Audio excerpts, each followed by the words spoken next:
la jerarquía, Cristo mismo quiso dejar su doctrina fundamentada en sus apóstoles para que ellos a su vez continuaran manteniendo íntegra su palabra.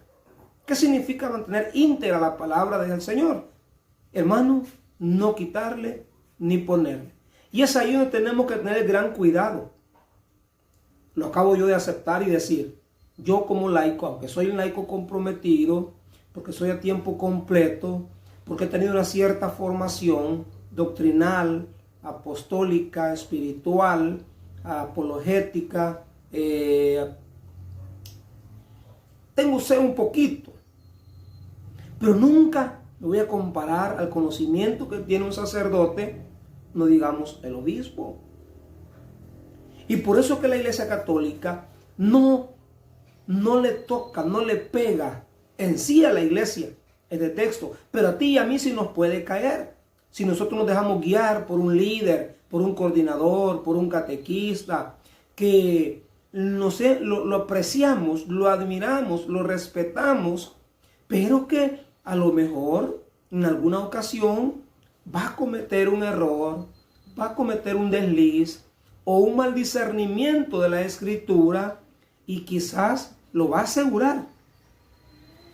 Y posiblemente va a decir, no es que así es. No, es que no es como tú dices. Y a lo mejor esté equivocado. Está equivocada si es hembra. Estoy equivocado si soy yo, Marvin Corado. Yo no soy, hermano, no soy un juez para juzgar, condenar a nadie. Por eso es que, si tú ves, este evangelio tiene dos elementos importantes. El de la viga y la pelusa. La hipocresía. La hipocresía es cuando yo creo tener nada más la razón, cuando yo nada más creo tener la razón y nadie más. Es que así es y punto. ¿Y quién lo afirma? Marvin. Marvin es un obispo. Marvin es el Papa. Por eso, hermanos, los hermanos separados siguen dividiéndose entre sí. Siguen haciendo sectas. Siguen dejando que el espíritu de Satanás siga haciendo estragos en sus comunidades, en sus sectas, y por lo tanto siguen dividiendo, siguen separándose, siguen arruinando la sociedad. ¿Por qué digo arruinando? Hermano, si es que a Dios buscamos todos, sí. Es lo único que tiene razón. Pero las formas, la doctrina, la ideología es el problema.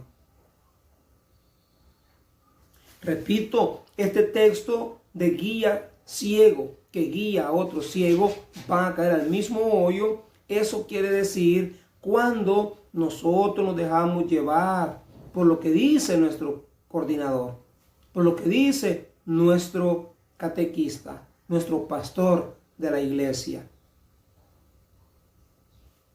Siempre vamos a decir esta frase, no hay duda, porque lo dijo Martín Lutero. Que cada quien interprete la Biblia a su manera. Ay, hermano, eso es lo que continúa haciendo los hermanos separados en sus distintas sectas separadas. Y eso no es bueno. Porque cada quien va a tomarse la Sagrada Escritura nada más para su bien. Defendiendo su causa, defendiendo su mentalidad, su ideología, su creencia, o cómo él discierne o interpreta ese texto difícil. Y lo más tremendo es que si tiene suspicacia para hablar, si es elocuente para hablar, para predicar, para exhortar, va a atraer a cuántas personas, hermano. ¿Cuántas personas lo van a seguir? Mire cuántas sectas,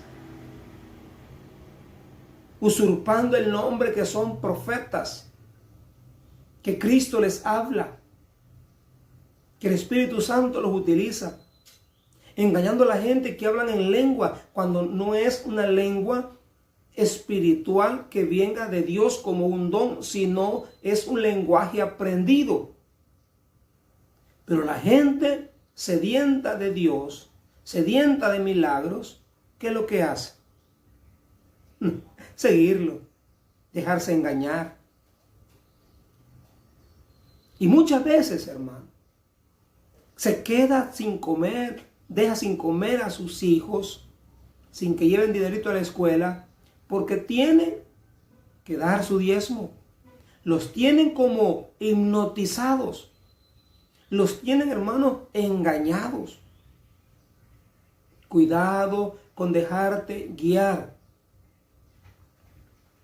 Por ejemplo, mire, aquí en la Biblia dice que no hay que tener ídolos en la iglesia. ¿Y por qué los católicos tienen llenos los templos de ídolos? Mire, el hermano Marvin está predicando ahorita en vivo y ahí tiene 3 ídolos. Tiene a San Romero, dice que San Romero, ese viejo, tal por cual, como le llaman, ¿verdad? Mire, tiene a esa vieja, la Virgen de Guadalupe. Mire, ahí tiene otra imagen por ahí que a ver quiénes son. Idólatra el hermano Marvin. Le venden, hermano, esa ideología. Le venden, dice que está hablando espiritualmente, que está inspirado por Dios. Y la gente dice, sí, amén. El mal espíritu le está dañando, lo está cegando. Y como no tienen alguien que les ayude a interpretar la Sagrada Escritura como debe de ser, y ponen Éxodo 20, capítulo 3, versículo no sé qué, no sé cuándo. Cuando el capítulo 20 del Éxodo, verso 3 al 5, cuando Yahvé Dios, prohíbe al pueblo de Israel tener ídolos, no se refiere solo una pequeña imagen como la que tengo yo acá. Yo no los tengo como un ídolo. Yo no les pido a ellos milagros, favores, porque yo sé que ellos nada más son una pequeña imagen. Imagen. Ídolo en el tiempo que Dios les habla a través de Moisés al pueblo de Israel era otro tipo de ídolo. Ídolo es todo aquello que me va a quitar el nombre, la figura del poder divino de Dios, de mi mente, de mi corazón, para adorarlo a Él y dejar de adorar a Dios por adorar a una imagen. Busquen en el canal de YouTube, ahí creo que hace unos días subí un video donde habla cuáles eran los ídolos los cuales adoraban en aquel tiempo. Eran imágenes de animales, de toros, becerros. Unos le hacían a esa imagen convertida en ídolo la cara de un pez con el cuerpo de una persona. Pero los reyes, los emperadores de aquel tiempo obligaban a las personas, a los esclavos, que se arrodillaran y que adoraran a esa imagen como un dios. Eso es idolatría. Eso es abominación delante de Dios. Eso es quitar a la que la gente no crea, no entienda que hay un ser más supremo, más grande que Dios y que adore. Si quieres comer, adora. Póstrate. Si no, no te doy comida. Si no, seguirás esclavo, amarrado, sujetado o en una cárcel. Entonces, hermano, los guías que son ciegos, que no conocen, que no entienden el por qué la iglesia continúa afirmando que es necesario que haya una jerarquía, para que a través de la jerarquía nosotros podamos dejarlos iluminar, conducir, guiar por el buen camino. Guía ciego que guía a otro ciego caerán al mismo hoyo. ¿Dónde quieres caer tú? ¿En el reino de los cielos? Pues entonces no te dejes guiar por un guía ciego. ¿Cuánto estudia un pastor para ser pastor? Por aquí cerca había un medio pariente que no sabe casi ni leer ni escribir, tal vez fue segundo o tercer grado, y lo hicieron pastor. ¿Cómo la ves? Pero el estudio siquiera que he hecho yo, tiene él, y lo hicieron pastor. Simple y sencillamente porque vieron que era varón, que porque ya tenía un poco de labia o elocuencia para expresarse, para hablar ante la gente, pero no tiene fundamentos sólidos, doctrinales, conocimientos históricos de la época de Jesús, de lo que quiso decir Jesús o los apóstoles en su tiempo, o el mal discernimiento, o la mala interpretación que acabamos de mencionar que le dan a Éxodo 23 al 5, simplemente por condenar, por negar lo que la Iglesia Católica enseña. La Iglesia Católica nunca ha dicho: adoren a esta imagen de la Virgen, pídale a esta imagen. La Iglesia Católica sabe muy bien que una imagen no puede hacer milagro, que es una imagen, que es de yeso, que es de barro, que puede ser de plata, puede ser de bronce, puede ser de oro, puede ser de piedra, puede ser de madera. Sin embargo, ninguna imagen hará un milagro.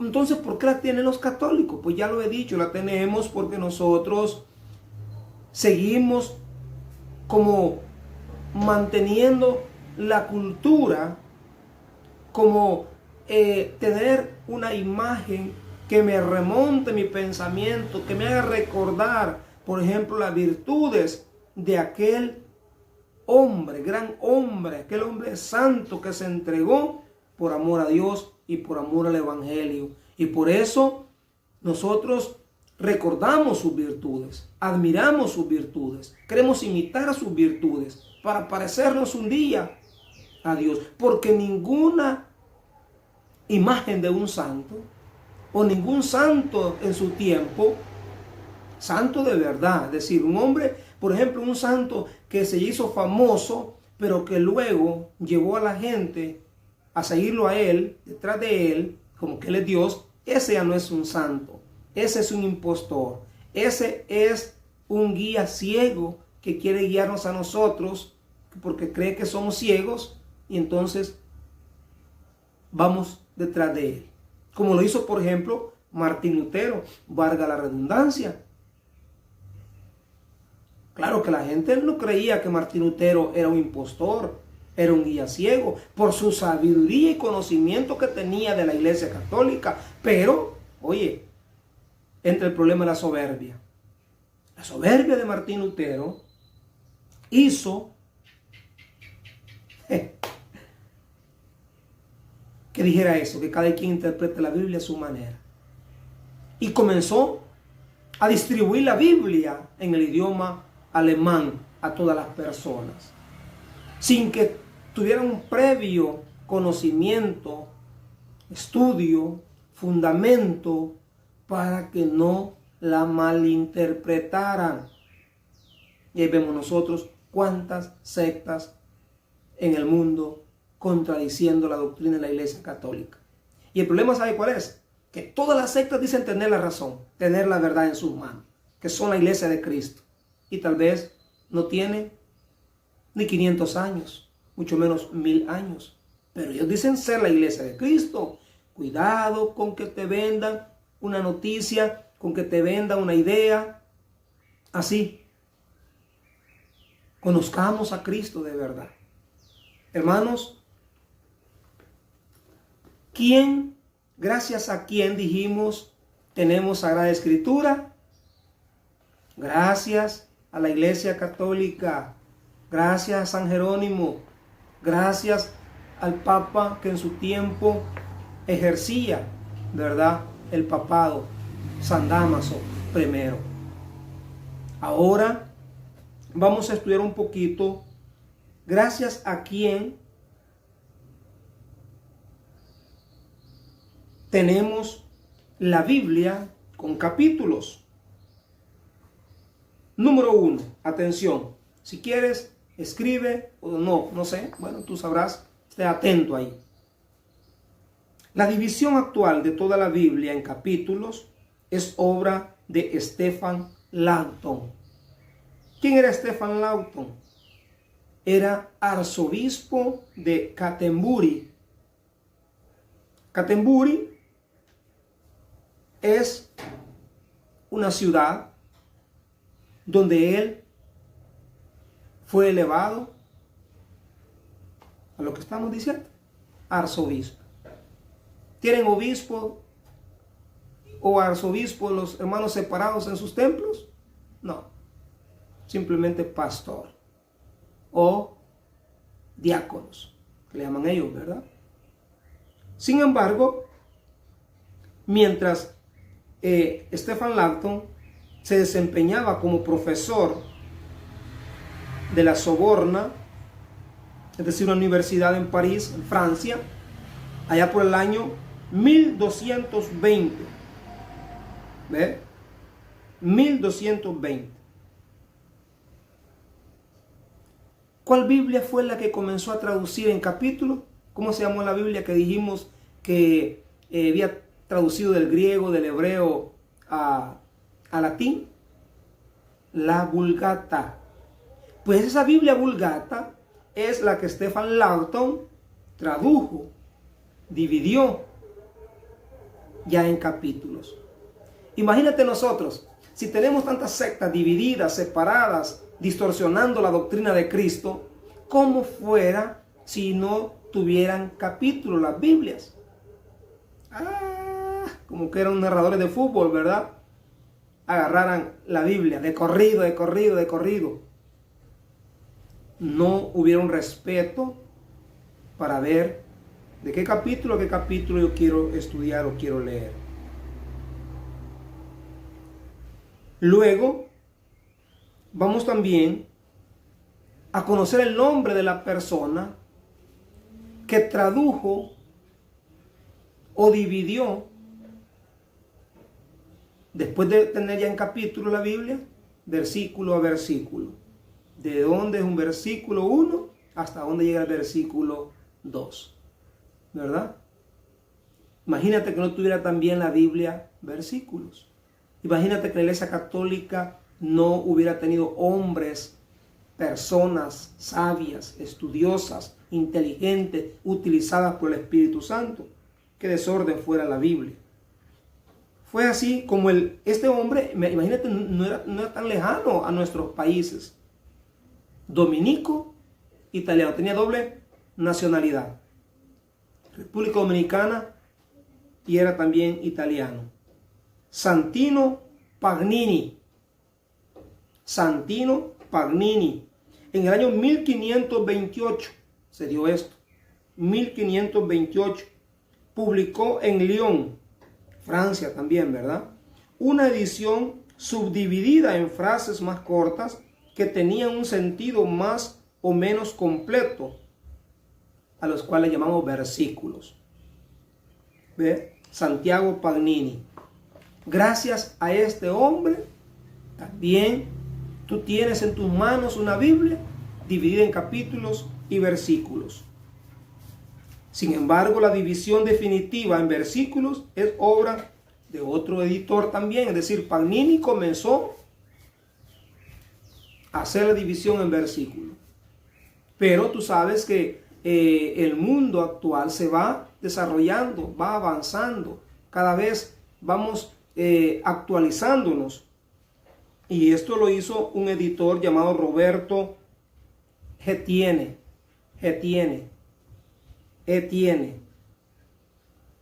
quien en el año 1551, durante un viaje realizado en diligencias de París, siempre en Francia, a Lyon, rectificó y completó el trabajo hecho por Pagnini. Rectificó, escucha, y completó el trabajo de Pagnini. Finalmente, en el año 1592, el Papa Clemente VIII hizo publicar una nueva versión de la Vulgata, con la ya generalizada división en capítulos y versículos. Entonces, nos damos cuenta, hermanos, cómo es que nuestra iglesia, gracias a nuestra iglesia, gracias a grandes hombres sabios, inteligentes, es como hemos venido avanzando, actualizándonos, y gracias a nuestra iglesia, todo mundo ahora tiene Biblia dividida en capítulos y también en versículos. ¿Cómo se llamó el primero? Stephen Langton, ¿verdad? Lo dividió lo que es en capítulos. En el año 1220 era arzobispo.